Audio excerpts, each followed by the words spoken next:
Yo, what's up? Good morning. Independent rider on your screen.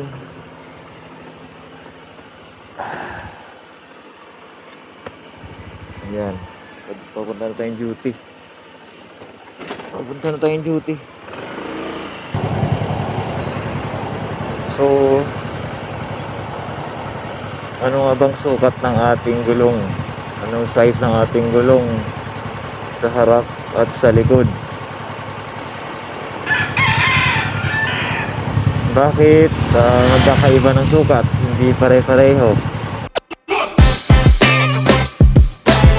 Ang sukat ng ating gulong ay sa harap ay 100 yung lapad, 80 yung taas, at yung mags ay 14.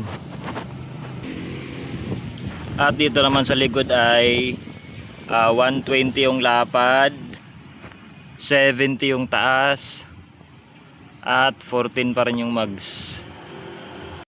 So bakit hindi pareho? Para po may balance po yung motor, makontrol natin ng maayos, at yung forma, dagdag forma niya. So anong trabaho ng harap? Una, magaan iliko, madaling i-control. Kasi pag mataba, mabigat siya i-corner. At ang trabaho naman ng likod ay malapad, kasi nga para kapit sa kalsada. May dala din kasing engine power at angkas. Pag pareho kasing 120 yung gulong, mabigat, matigas iliko. Pag pareho namang 100, madulas sa likod pag may angkas at basa pa yung daan. Kasi may nababasa ako sa Facebook na pwede ba daw palitan yung palakihin lalo yung gulong ng Honda Click 160. So ang sagot ay pwede naman palakihan yung harap. Ito yung harap ay 110, 70 yung taas at 14 pa rin yung mags. Dito naman sa likod, pag i-upgrade mo siya, 130 yung taba, 70 yung taas, 14 yung mag. So ang gagandahan sa pag-upgrade,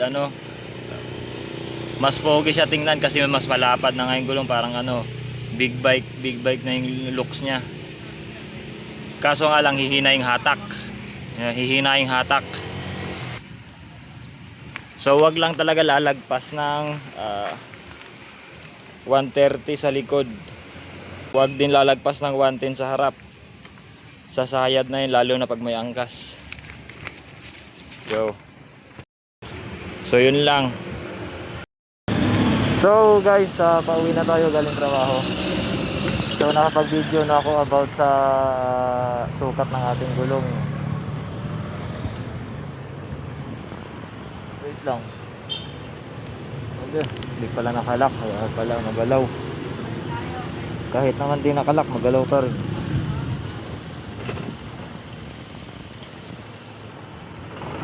Let's go.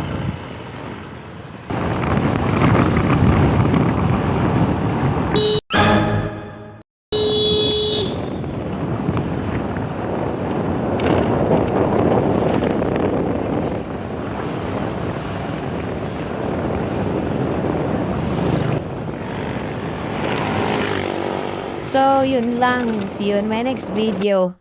Bye!